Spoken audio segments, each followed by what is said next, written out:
to Punching Up, everyone. My name is Maya May, and apparently Trump is now king, and everything that he says goes. Only he and his attorney general get to interpret the law, apparently. What in the world is happening, and why aren't people screaming in the streets every day, screaming at Starbucks every day? I feel like we need to shut the whole country down until we get a game plan going. Everyone's just acting like it's business as usual, but it is not business as usual. And that's why I brought in a guest tonight who is on the ground in the mix of things. Did you know that there was an election in Wisconsin? I like to say it like that, Wisconsin, because I'm from the Midwest, and so that's my Midwestern accent. Wisconsin, they had an election. There's so much going on, but more than just that's at stake.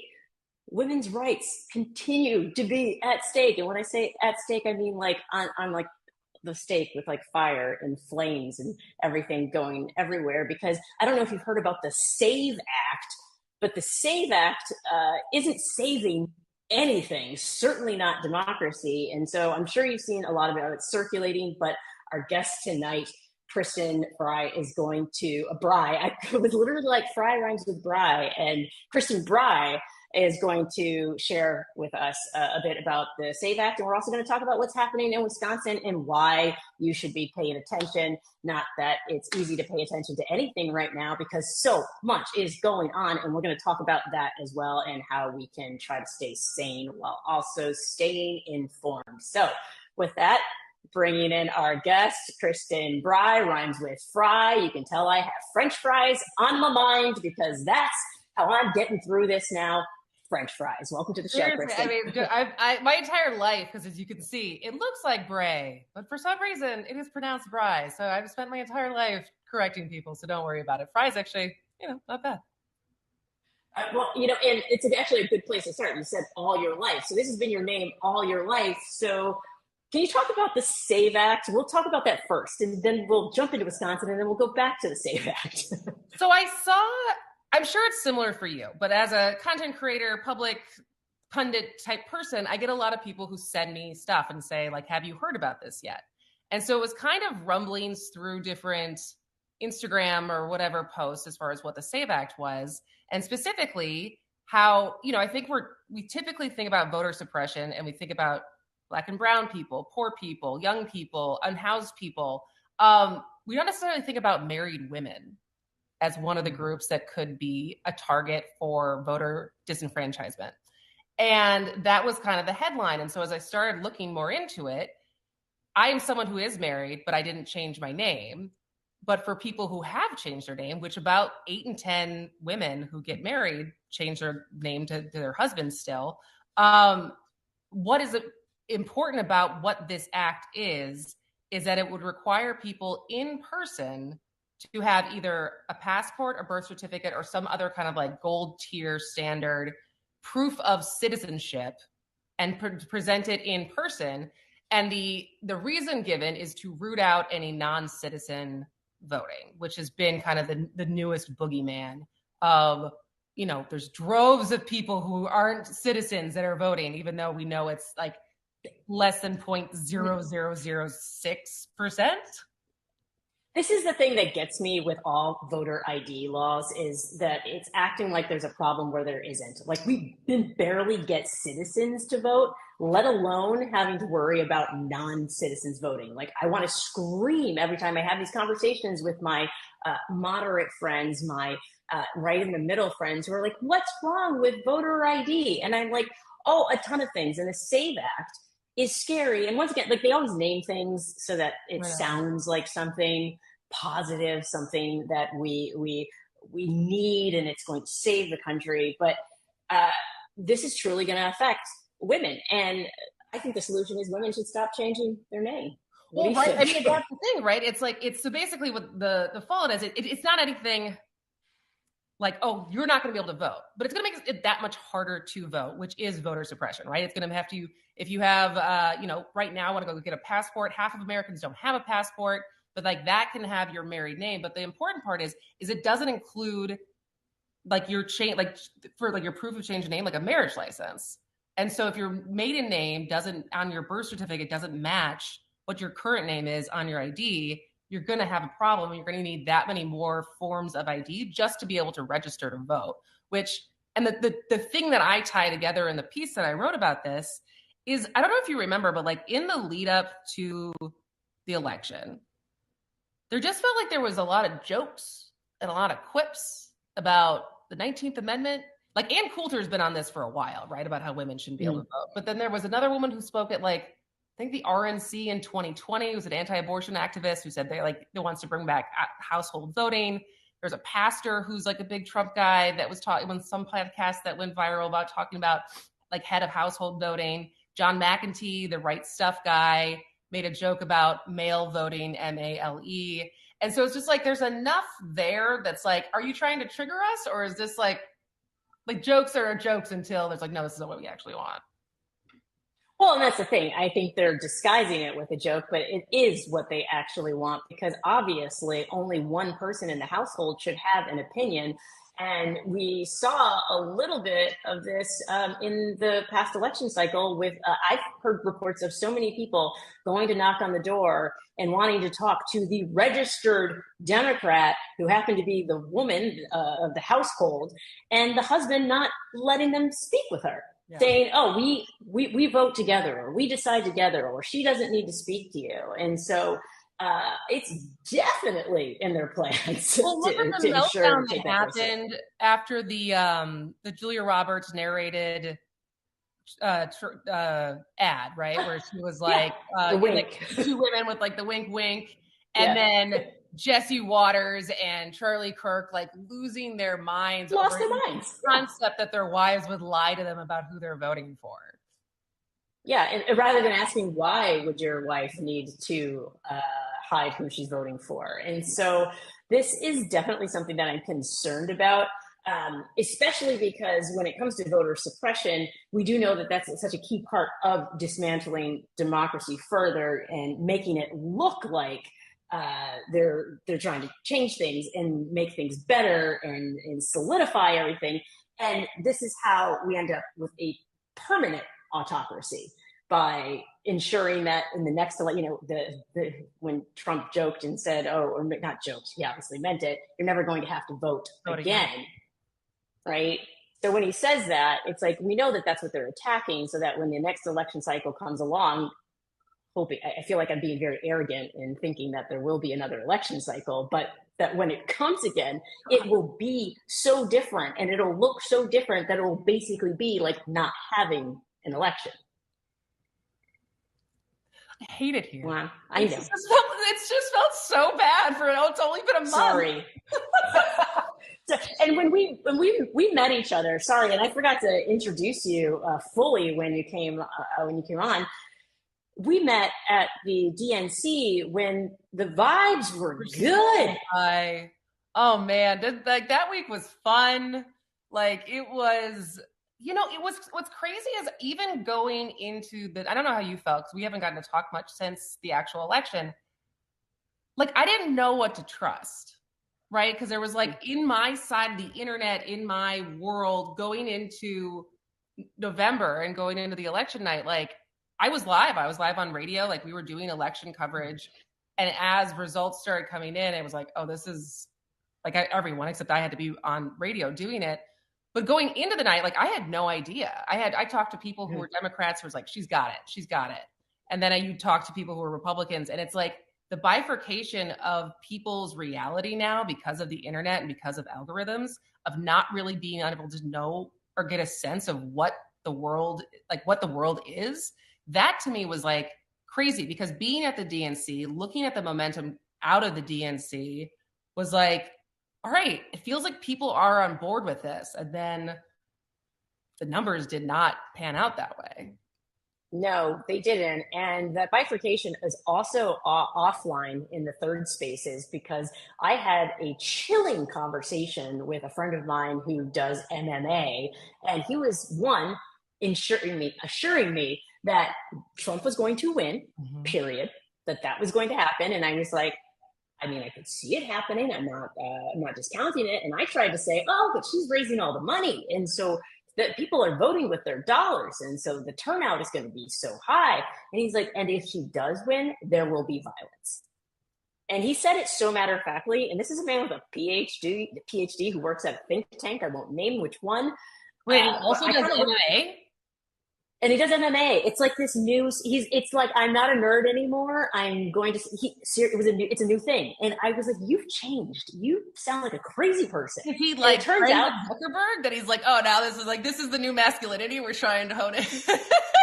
Can I say that? Yes, that is literally what is happening. And as somebody who spends a ton of time in the gym, I'm like, how did I miss this? How did I miss this? And I did. And so now I got to course correct and apparently start to flex on people in the gym and let them know, hey, you can be both liberal and kind and also knock somebody the F out during a boxing class. Like this idea that they have cornered the market on wellness drives me nuts. And so I miss the signals because of, even when they were right in my face, because I refuse to believe that was actually the case. And I think that's part of the reason why we weren't as prepared for what came after, because I too was covering it, and the numbers were coming in, and I was like, oh god, this looks bad. Okay, and then I immediately thought, okay, how are we going to prepare people for what's to come? And I feel like that a lot of people didn't do that. Like a lot of people didn't. I think people said, I'm going to take a break. And instead of preparing their constituents, and instead of coming up with game plans, it felt like everybody was like, I'm just going to take a little bit of a break. Because what was your reaction 2016? Like, were you politically involved? Like, what was, like, for Trump 1.0, what was that like for you? So I was a comedian. I wasn't politically involved. I was strictly doing comedy, but my comedy was very political. And so I cried miserably for, I don't even know. I just went into a state of depression. And then I decided, you know what? I was like, if this is how life is going to be, I'm going to live my best life, because clearly nothing matters anymore. And that's kind of how my approach to everything and anything. Like, I came into 2025 saying to everyone, fuck it, we're going to thrive anyway. Like, fuck it, we're going to thrive anyway, because that is how you get through times like these. Like, surviving fascist fuckery has been something that I have been very good at my entire life. And so I try to approach everything with that. And so the fact that I was looking around and not seeing Democratic leaders kind of speaking to people and saying, hey, this is what's about to happen. Project 2025 is going to be implemented, especially since we lost the House. And so it was like, it was really, really frightening to me, because I was kind of like, I feel like the leaders are the ones who are supposed to do this. And I'm just a show host and a comedian. And so I'm like, who has the plan? So, well, and that's why I asked, because like I was at the Women's March, like for 2016, like is what activated me, and being like, I don't want to sell. So I was working in tech and startups. Like, I don't want to do this anymore. I want to be involved. And was at the Women's March, and it felt like there was, I mean, as it was called, right? There was a resistance almost immediately. Mm-hmm. And like everyone I have talked to is like, there was just this lull of like licking your wounds and being so sad about it, but like not having the energy to mobilize at all. And I still don't see that kind of like that, like 600,000 people descending upon DC the day after inauguration. Like, I don't see that energy or that organizing. And it's like, I don't know why. Like, I don't know what's changed this time, that there's not that same enthusiasm to be like, fuck this. Well, I think it's two things. I think people are still exhausted from COVID. So I think it's partly that. Like, everyone's like, how much more juice do I have in me to get through another unprecedented time? But also, we don't have the vision board that we need. We have something that we're resisting, but we don't have anything that we're looking forward to, because everyone's saying, okay, who's going to be the leader in this? Who is going to be our candidate for 2028? Nobody is doing that. And so I think it's causing like the average person to say, well, I don't want to get involved with this right now. I want to protect my peace. And that's the problem I see, is if we're protecting our peace, but ultimately our democracy is being dismantled and we're not going to have the systems or structures in place, there will be no peace. It's like it's just going to keep encroaching. And so this is supposed to be we're both comedians. This is supposed to be happy. Guys, I'm sorry. I want to apologize to everybody watching. This was supposed to be a hopeful thing. But I think this just needs to be real, because the Michael Steele clip, I'm sure you saw, where he was fired up. And yeah, that was awesome. He's been great. I mean, but I think that's the thing. There's like a lot of punditry there's people who can, but it's what are we doing that it feels like, and like as a content creator, radio host, like there's like, we can talk about these things, we can educate about these things. But I think you're right. There's also a point that the average person, because it's so fast, there's so much, and they're just like, how do I even stay on top of this while keeping my sanity? So until there's something that actually impacts my life, like getting fired, I'm going to watch Puppies and Rainbows. Right. No. Not better. Yeah. And, so Cory Booker posted it was a Portuguese cartoonist with the Tesla truck. And square thing, right? And he posted that, and I was like, cool. He didn't credit the author, which was the illustrator, which is kind of annoying to me. But I commented under it, great, awesome. Can you post some action plans, please? Yeah. Right? And so I see a lot of work coming from legal organizations who are suing left and right. And so I think that's amazing. But I need to see that kind of oomph from our elected officials. And right now, and I do want to give a credit to the American people who are out marching, to the people who are jamming the phone lines and calling, because I know a lot of people are, and probably have more energy for it than the elected officials are. And so, but we need that right now, because otherwise this onslaught, let's talk about it really quickly. Like the amount of people who have been fired, to talk about the firings, across so many agencies, the CDC, art, science, FAA, EPA, like national parks. Is it the national parks? Like what? Like it's affecting home values in DC because people are putting their houses on the market. Are you seeing ripple effects or anything in Wisconsin? So I haven't dug in yet. I know there was someone, I think WPR here wrote an article today as far as what the headcount has been so far in federal employees in Wisconsin. So I haven't gotten to dive into that yet. So it's mostly just been like anecdotal stories of, well, I didn't think it was going to be me, especially when it's people who are like, oh, I thought my job was pretty important, like the nuclear arms and working on bird flu. And, it's just like these pockets of things that are popping up. It's like they're indiscriminately firing people and then being like, oh, no, we actually need you to do this. Mm-hmm.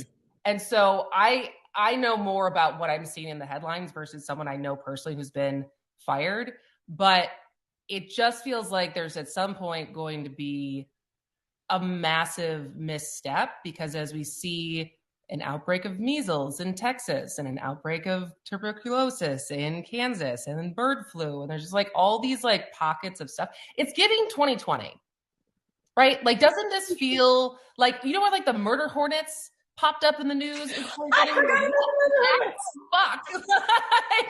like, what else can we actually deal with right now? And so it's like every time, it's like not even just what the Trump administration is doing, but then you see some kind of like health outbreak that's like threatening your kids. You're like, oh my God, really?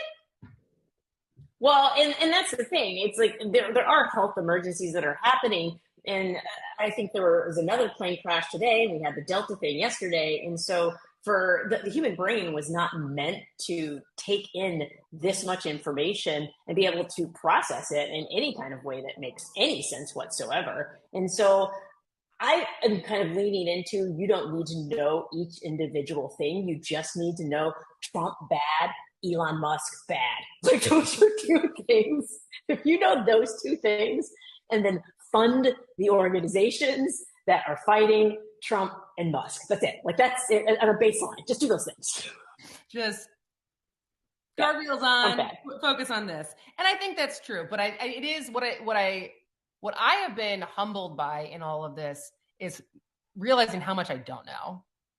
Right? Like you think of yourself as like an educated person, and then this like onslaught of governmental agencies and what's constitutional. Like I'm not a lawyer, like I'm not an expert in anything, but I thought I was pretty smart. And just realizing how many people probably are trying to talk about this, but like also trying to research it before they talk about it, so they have some kind of authority. But because there's so much of it, you're like, I can't. There's no possible way to like live my life and also be able to talk about all of the different things that are happening with any kind of expertise whatsoever. So then you're trying to find people who can come to talk about it. So like, you don't sound like an asshole.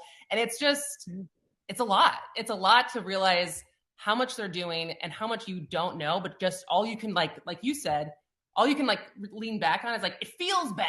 Like, I don't know for sure why, but it feels like this is not the way it's supposed to go. So I'm going to go with my gut instinct and try to find the helpers who are going to be able to explain why it feels so bad. Mm-hmm. Well, and again, that's because we actually care about facts and the truth. We were talking about this before the show. We're tethered to reality; they're not, and so it's a lot more difficult to keep people engaged with what the truth is. Like that's science, but it is, and so no, did Joe Rogan say it? Yeah, then it might not be exactly. But it's like, they're fighting with memes. Like we're bringing facts to a meme fight. I told my daughter about the ASMR White House thing, and she's like, and it's not even ASMR. They don't even care. What's the ASMR White House thing? Oh my God, you haven't heard about this yet? It's what? Oh God. Everything's the worst thing ever.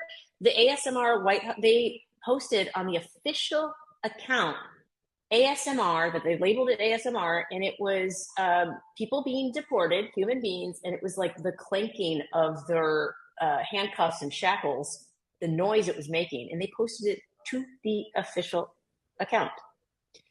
And you and I are yeah, exactly. No. I saw it. I was so livid. I was like, I wanted to send it to every as a matter of fact, everyone, send it to every apolitical, both sides are the same people, and ask them if this is something that they think Democrats would do, or if this is something that's bad, dehumanizing people to the point that you do not care at all what happens to them, treating I was so upset. I was so upset. I wanted to send it to, and normally I'm not the type of person who wants to share this kind of content because I don't want to give them the clicks and I don't want to, sensationalize things. But I don't want people to be comfortable in their ignorance right now. Like, no, just it's absolutely unacceptable to me. But so we're both comedians, like, but everything's I swear to God that we have a sense of humor. We are, guys, but like everything's a joke to this fucking administration, and we don't want jokes. We want governance. We want the rule of law, the things that make democracy useful. So, as a comedian, how does it affect your your comedy sense of self to see the fascists using comedy to basically punch down? To me, it all started with Dave Chappelle personally, but which part? The punching down?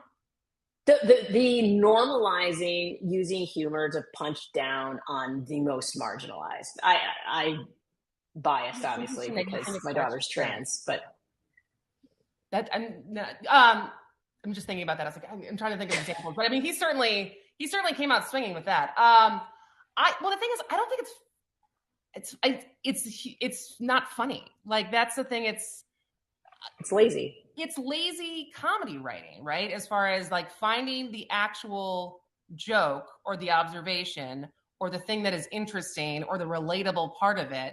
And it's all of it feels like frat guy's first time at an open mic, right? Yes. This is the kind of shit that I say to my friends. They laugh. Mm-hmm. So I'm obviously funny. And so they show up at an open mic with their best stuff, but it's not smart. It's not good writing. And so that's the thing. It's like, I don't think that's funny. And so I don't know if it's doing what they think that it's doing. But I also never thought any of Biden's stuff was that funny either.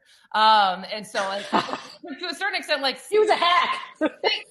stay in your lane. Like I know that they bring in comedy writers for the correspondence dinner and stuff like that. And like John Lovett, like, okay, he's funny. But for the most part, you know, it's like you could have a sense of humor, but this is not really a role. Like leave it to John Oliver and Jon Stewart.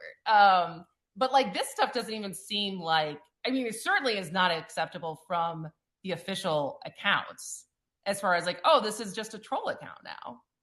Mm-hmm.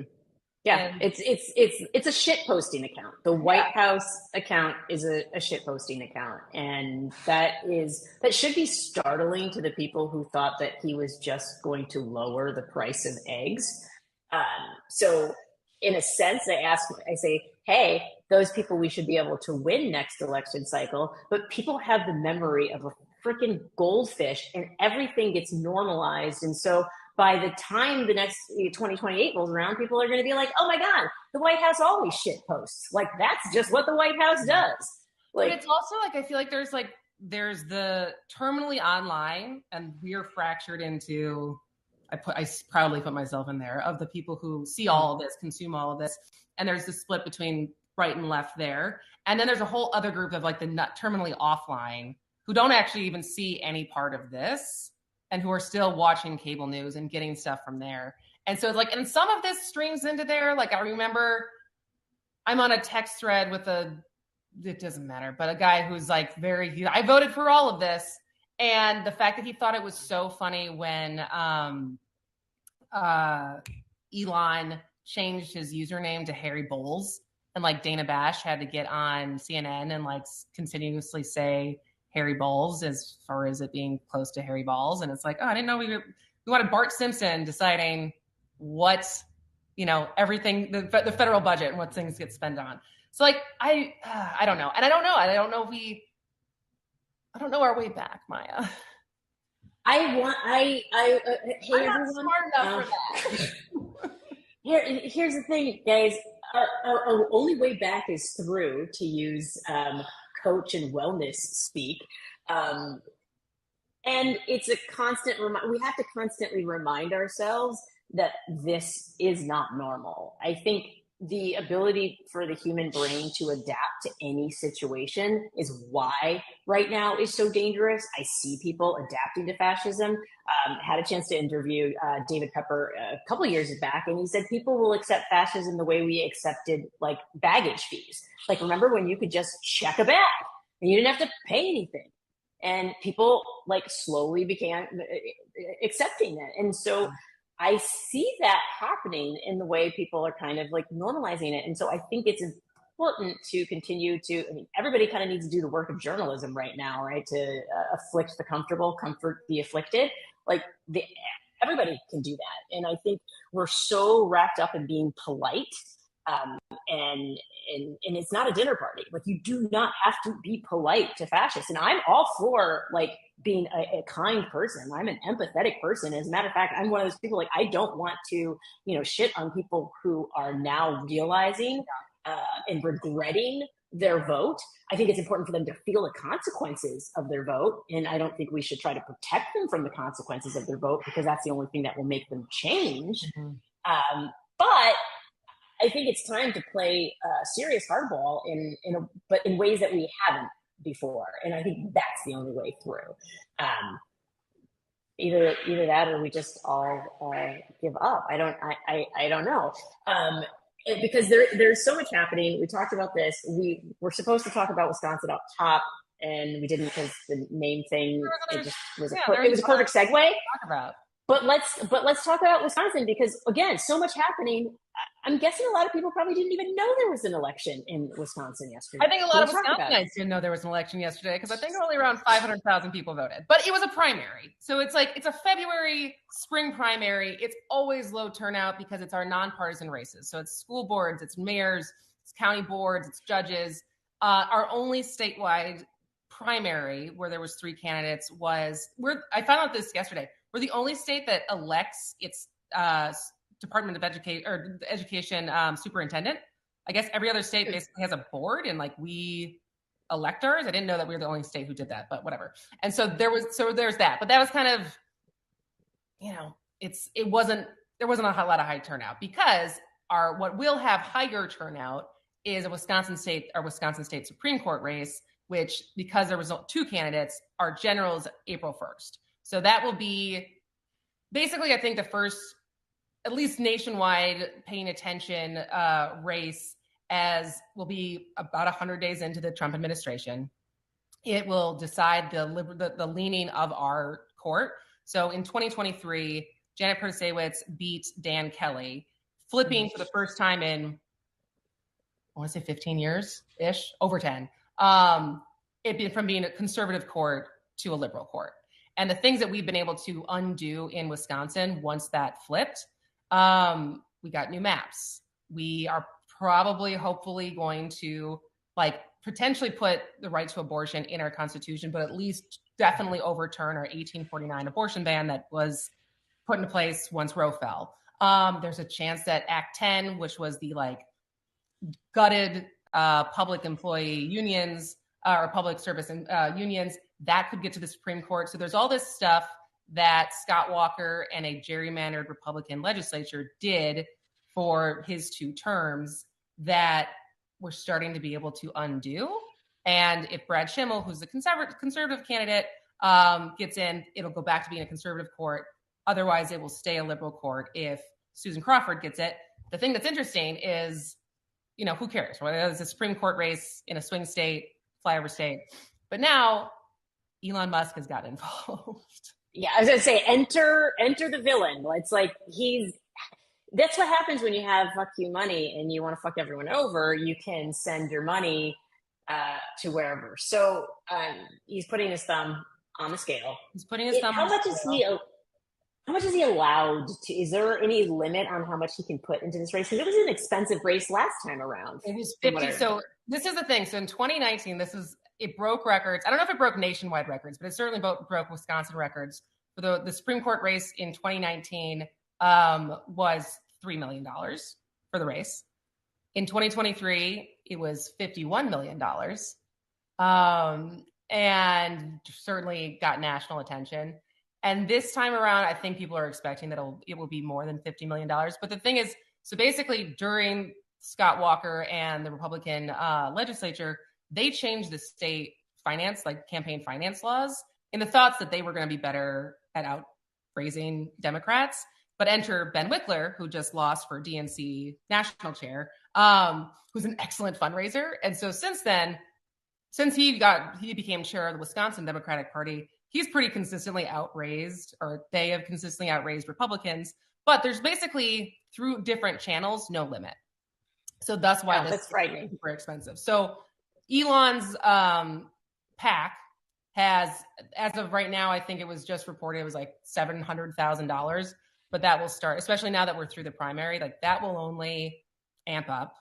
But the thing that is interesting to me about Elon getting involved in this is Wisconsin doesn't really like outsiders. Wisconsin really likes Wisconsin.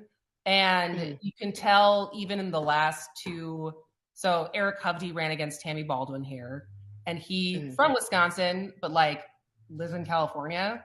And before that, it was Tim Michels who had ran for governor and from Wisconsin, but lives in Connecticut. And so there's something as far as, and especially as Elon's approval ratings decline, that's kind of maybe he'll have a backfiring effect on this. Yes, he'll be able to put money in there, but if his hands are all over this, there's a chance that people are not going to like that, which will be interesting. Well, and that's the what I'm most concerned about is people's feelings versus facts about what is actually happening with the Trump-Elon administration. I'm not even going to talk about JD Vance, but it seems people are even confused about who's causing what, and maybe Elon's going to get thrown under the bus by everyone saying, "Oh, well, he was doing this and he wasn't allowed to do this." And I'm very curious about how things will end up playing out, especially because if everyone's eyes are on Wisconsin, that it's a bellwether state in many ways. And that's why it's important. Well, it's important. I think it's like, we were one of the states that even with a conservative majority, Brian Hagedorn, who's kind of became a swing vote on our Supreme Court, like he voted to not against Trump for the 2020 election, right? So it's like as court cases move through for things that the Trump administration wants to do on a state level, like having justices, having a liberal majority could end up being really important, as we saw it was when it came to like the constitutionality of different voting and election and stuff like that. And so there's obviously a lot of stuff on our state level, like I said, with abortion and Act 10 and union rights that matter, like with the blowing up of the EPA, our own environmental rights, like there's a bunch of stuff there, but it also is because we're consistently one of the closest states every time around, like looking to us to say, what is the temperature of the country? And I think that's like often a way to kind of look at Wisconsin, and like there's been all these examples throughout like even the last 100 years of like, as this is why I named my original account As Goes Wisconsin, because it kind of is, As Goes Wisconsin is kind of where the country is going overall. I don't think we're ready to see. This is one of those things where I'm like, I don't want to know just yet. I hope things right themselves, or left themselves, I should say, by the time the election rolls around, so that we can say, oh, things are actually going in a good direction. We're going to wrap up, but before we do, I just want to know, because we talked about a lot of heavy, stressful stuff right now. What are you doing to stay sane right now? Because I think everybody could benefit from hearing that. Besides upping my effexor, are you sure you don't want to go to a? It's funny because it's true.